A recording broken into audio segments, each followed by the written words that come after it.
Welcome back to the Salt Meter, everybody. I appreciate you guys supported episode 1. Today is about Commander and why do we love it. Let me talk about a little bit about the history, more like how Commander works, a social contract, why is it popular, Commander play types, all those things. We're gonna go to the Commander history first. Actually, I read up on a little bit about information about history because I really didn't know much, honestly.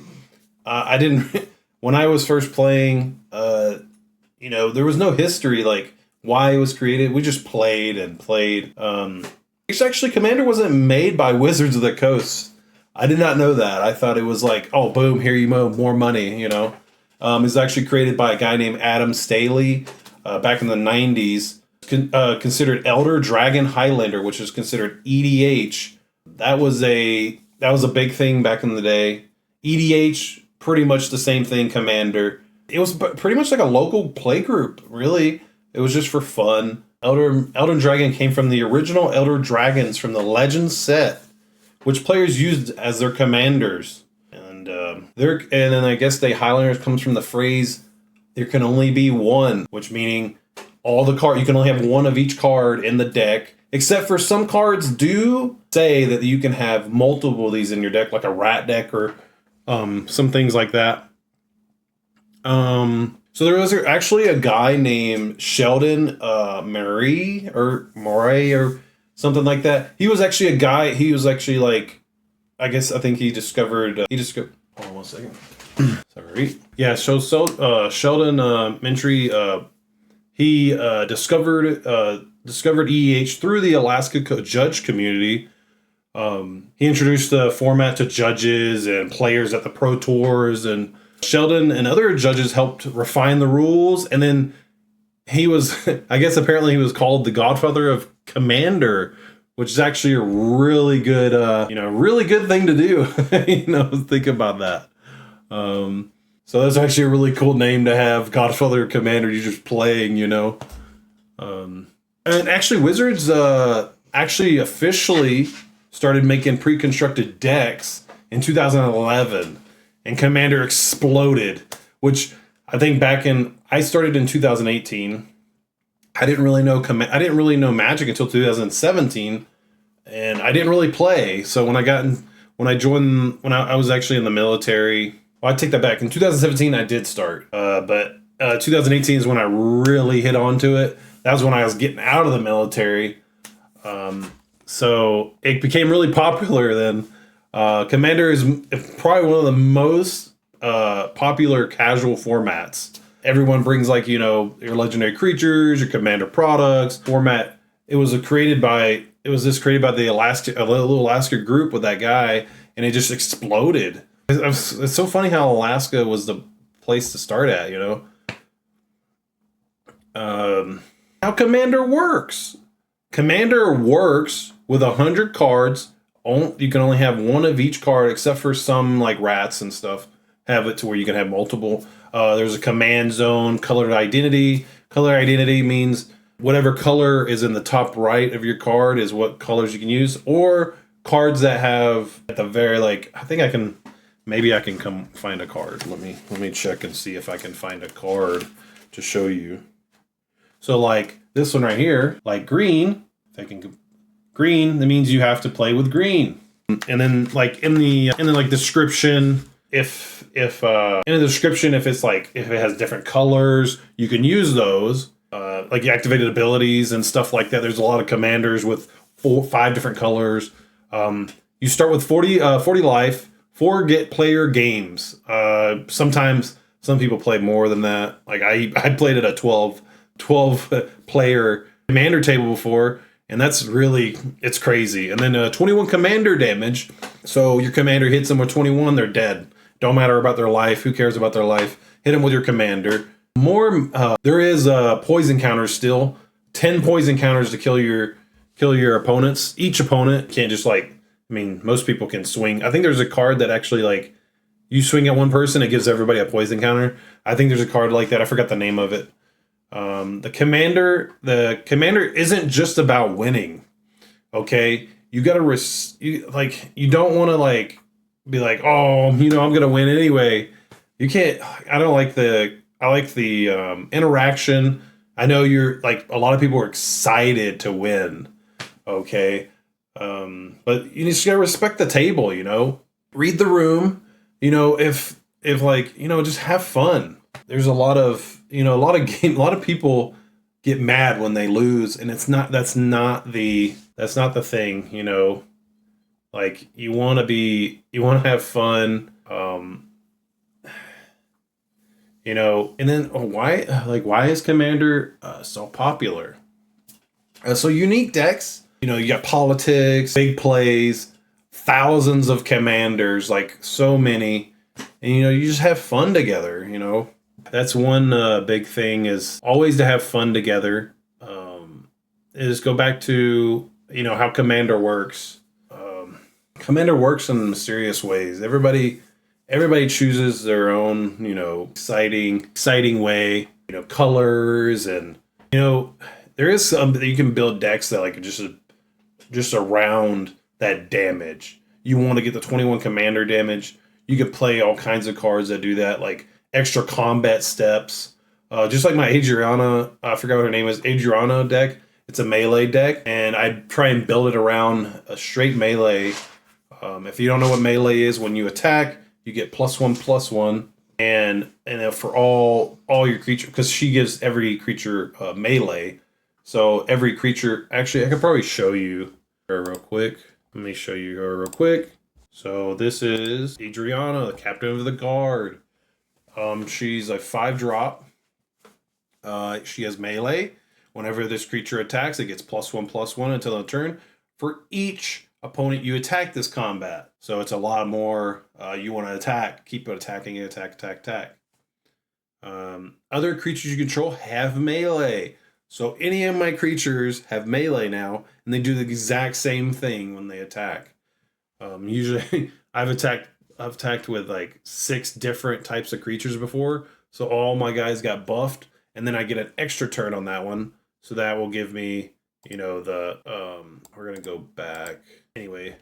So that's for next time. So yeah, you some people build on commander damage, or you know, they build on poison. Poison is a one big thing too.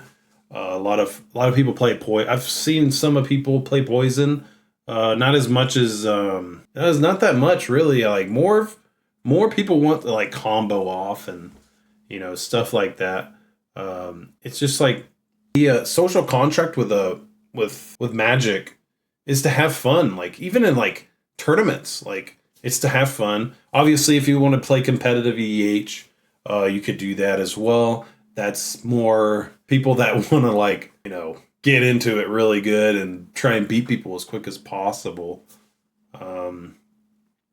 You know, read the room. Like if you see somebody's not having fun, like I mean, you can obviously ask them like, hey, you know, what's going on? Like, why do you look down or, you know, stuff like that. We're just there to have fun. We're not there to make people, you know, angry but sometimes people do get a little bit angry just because you took their stuff or, you know, those type of things. Like you have like a Zen triplets or something that takes stuff. Actually, we're going to talk about that later on. You know, why is it popular? The popularity has gone. I think I talked about it earlier, but popularity. I've seen Commander become a very big thing in Magic. I remember when I go to the store back in 2017, people were playing Modern and Modern and Standard a lot, and that's what I was playing because everybody else was playing it. So I went back and played it a little bit, but then I think in 2018, everybody was playing Commander. I was watching people. I came in the store, people were playing it. I was like, "What is that? Big fat deck?" And I'm like, "Wow, that's a big deck. Like that's definitely not 60 cards." And they're like, "Oh yeah, this is Commander." And I was like, "Commander? That's very interesting. I've never played that before." Back in 2018, it was big. I think it became really big over time. Like you go somewhere, they're just playing Commander. They don't play. A lot of people don't play Modern or Standard. Some people do, but most of the time you just see Commander. You can make big plays in Commander. The craziness about Commander is the playing. People will love to make big plays.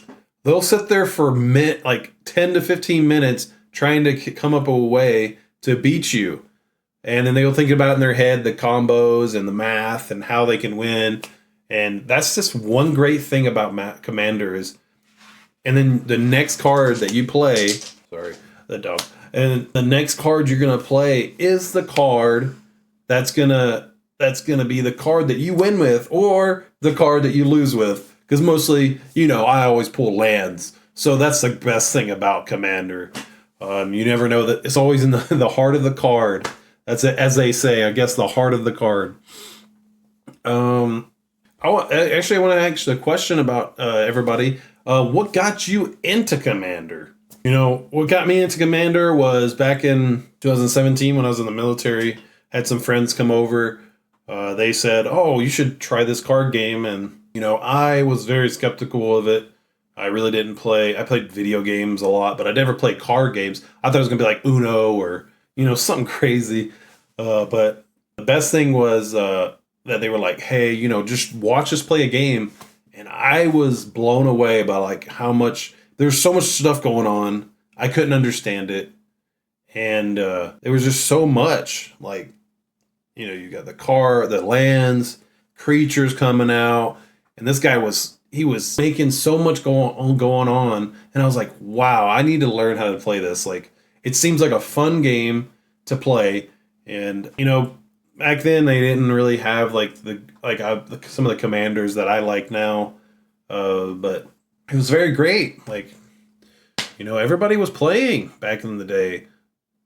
They still are. Like, it's really big right now. Like, back in 2019 when COVID hit, it kind of stopped Commander a little bit because not everybody can go play Magic and, go to the comic book shops, which was the best thing to go to, the comic book shops. And that's what I like to do, is a comic book shop.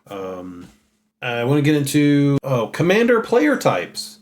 You got tribal, you got budget, you got theme. You get some people play like wizards or elves or something of those nature. Like I could show you some tribal, I guess. Some tribal decks, like you got, you can have all these different type of colors. Some people play like, zombies, or, they play like, what are they called? Merfolks. The people play Merfolk. People play those. You got like stacks. Like I have Brago. He does like stacks. He'll like flicker. He'll flicker like, all the cards on my board. Gives me better better things to do. Infinite abilities and those type of things. Sorry, I'm looking at some stuff. You got like all kinds of stuff. Theme decks. It's just like the theme. Like what is the theme? Let me get some more information. Sorry, I'm not a big expert. So you have my bad. I'm sorry. The themes are like zombies and stuff like that. They do have like budget decks, like the constructed that I was talking about earlier. You can play those constructed decks. A lot of those you can. They're really cheap, actually. I think they're like $40 or $50, and that is actually pretty cheap compared to buying singles on. Buying singles is ridiculous, man. Like, but buying packs and stuff, like I always tell people to buy packs, but you can buy singles, so you don't have to sit there and spend your money on something you might not get. You got power levels, casual, competitiveness. A lot of people play casual. More people don't want to play competitive, but there is a lot of competitive things going on. A lot of people like to play salty decks, which is a very thing that I like to do. I like to play Bragos and triplets. I think I have Andrania, the captain of the guard. She's really salty. Zen triplets, I like to take people's stuff and play their stuff. There's just a lot of things that you can do with competitive and casual.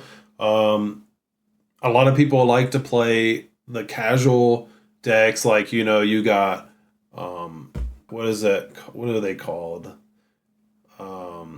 Dang! Oh, those hug decks, group hug decks. My bad. Group hugs. People like to play group hug. Some people have a group hug deck where they'll help with their players, but they're gonna try and win off of you guys as well. So they have that as well. Actually, there's a rule 0. So that is like where it's not like it's like a where like you'll come to a table and then you'll ask them like, hey, what are we playing? Are we playing stacks, combos? What bracket? There's like I think there's 1 through 5 on the brackets. So you got to worry about, some people be like, I think 1 through 3 is like kind of casual, and then 4 through 5 is very competitive gameplay. So 3 is kind of competitive, it's in the middle, but 4 to 5 is very competitive. People want to try and win at turn 0, which is crazy. I think bracket 5 wins by a 0.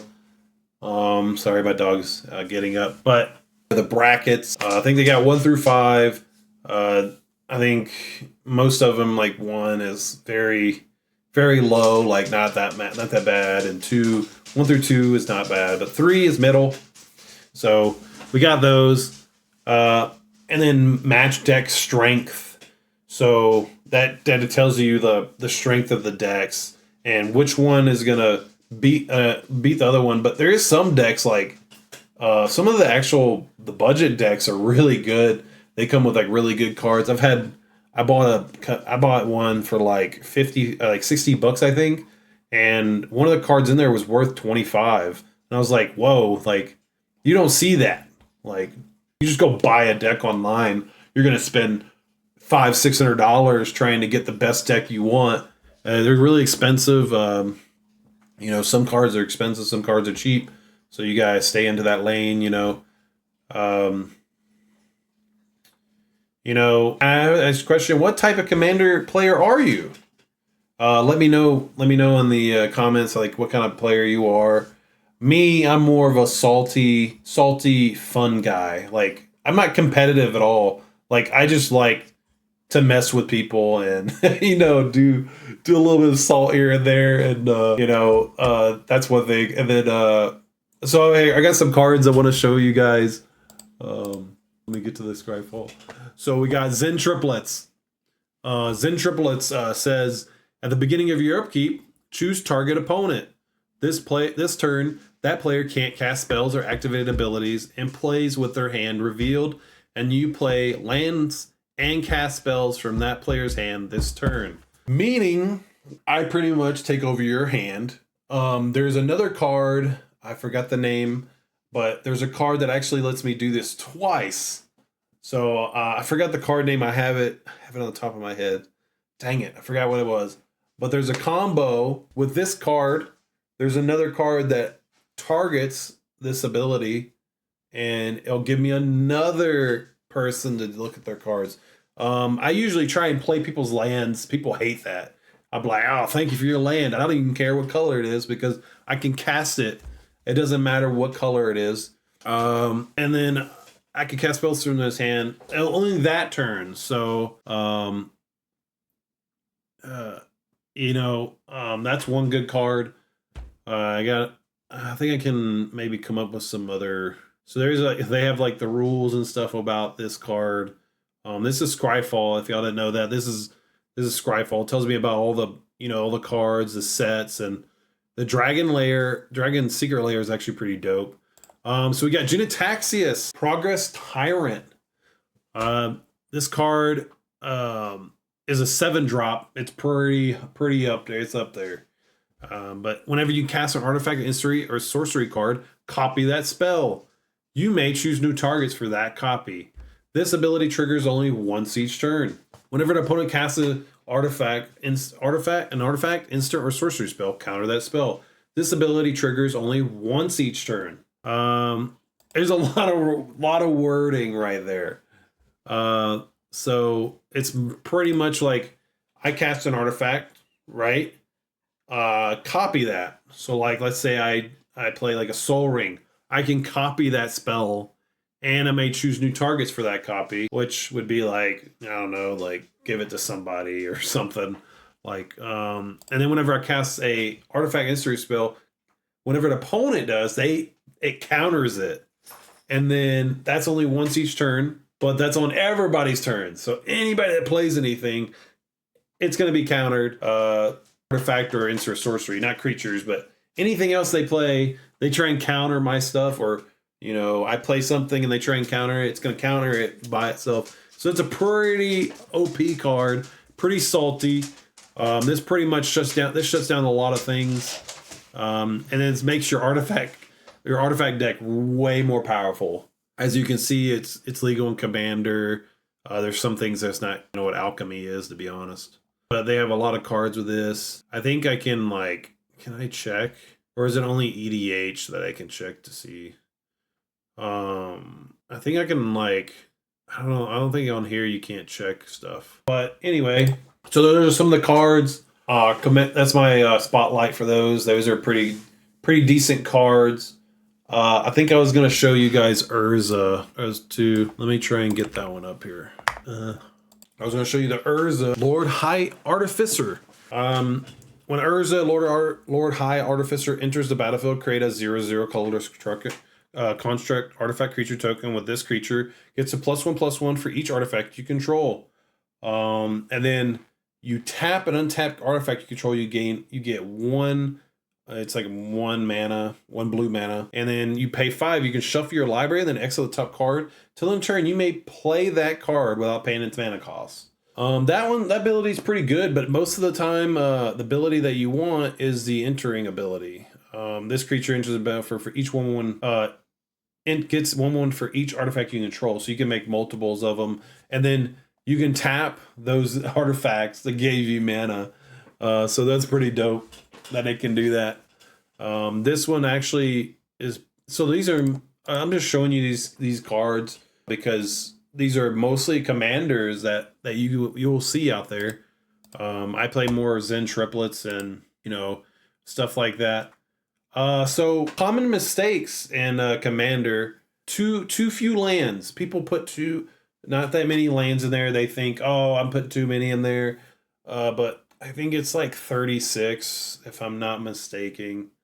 A lot of people put too less or too many lands. There is some decks that want more lands, so that's a really good thing to have.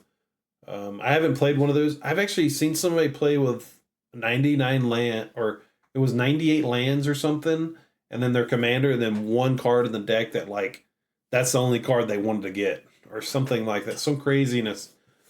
A lot of people play different decks and stuff, so very different for everybody else. Not enough ramp. You don't play rocks, mana rocks. Mostly, there's some people I've seen without a Soul Ring, which is crazy. Like, you want a Soul Ring in any deck you play, besides all lands or something like that. Too little card draw. People don't put a lot of card draw in their decks, and they can't draw what they need. People are like, oh man, I'm mana screwed, or I don't have enough. I don't have what I need, or something like that. People do that a lot. I don't know why, but some people just don't have draw. They're like, man, I didn't get to draw that card, or they'll wait for somebody else to let them draw a card, or they just hope they draw the card that they need. Overcommitting. A lot of people commit too much to their deck, or they commit to something that something to other people know that they might not win with. I haven't really saw a lot of people overcommit, but there is some people that do that. Not enough interaction. So I think there's just some people don't like interacting with their decks. There's not enough Path of Exile, or There's not enough, oh, I'm going to destroy that creature. There's a lot of people don't have those, and some people have decks that like are based around their creatures. So if you do not kill them, they will go out of control. Like for example, my Indriana deck, if I have too many creatures on the battlefield and you do not get rid of my commander, I am going to kill you. Tons of melee, tons of damage. So that's one thing you got to worry about too, is not enough interaction with other players. You want to try and get rid of what they have. Another thing is, why his commander keeps growing. Friends. People have friends that want to play. Like me, when I was in the military, people wanted me to play. Community. We have the community. That's what I want to push. Is community, community, community. Go to your store, play. That's community. That's why that's what Commander's growing so big, because there's so many people playing Commander, and you have Discord. Now there's a lot of online stuff that people play, like Magic online, and some sort of things. Like, I want to try and push away from those a little bit, but they do have those platforms that people play on. Endless replayability, as I could say, tons of endless possibilities. You can play as much as you want. What you want. You want, I don't know, you want unicorns in your deck. I guess you could play unicorns. You want a SpongeBob deck. You can build a SpongeBob deck. You can build whatever you want, whenever you want. Heck, there's different stuff coming out, like Marvel. Play with Marvel. They got Deadpool cards that are out on Secret Lair. I think they actually came out with a Don't Starve set coming up on Secret Lairs. I think I'm gonna get my wife that. She likes Don't Starve. I actually have a question for you guys before the end of the episode. I know it's a little shorter episode. I want to try and push for an hour episodes, but I gotta get going here. Just did a 12-hour shift, so I'm really tired. Hey guys, I appreciate you guys listening to my story. New episode next Friday. Follow my YouTube, Spotify, TikTok, Instagram, Facebook. Next episode, I will have a guest with me. It's gonna be my brother. By the way, every player has a story. Every store has a community. Thanks for listening to the Salt Meter, celebrating Magic community one game at a time.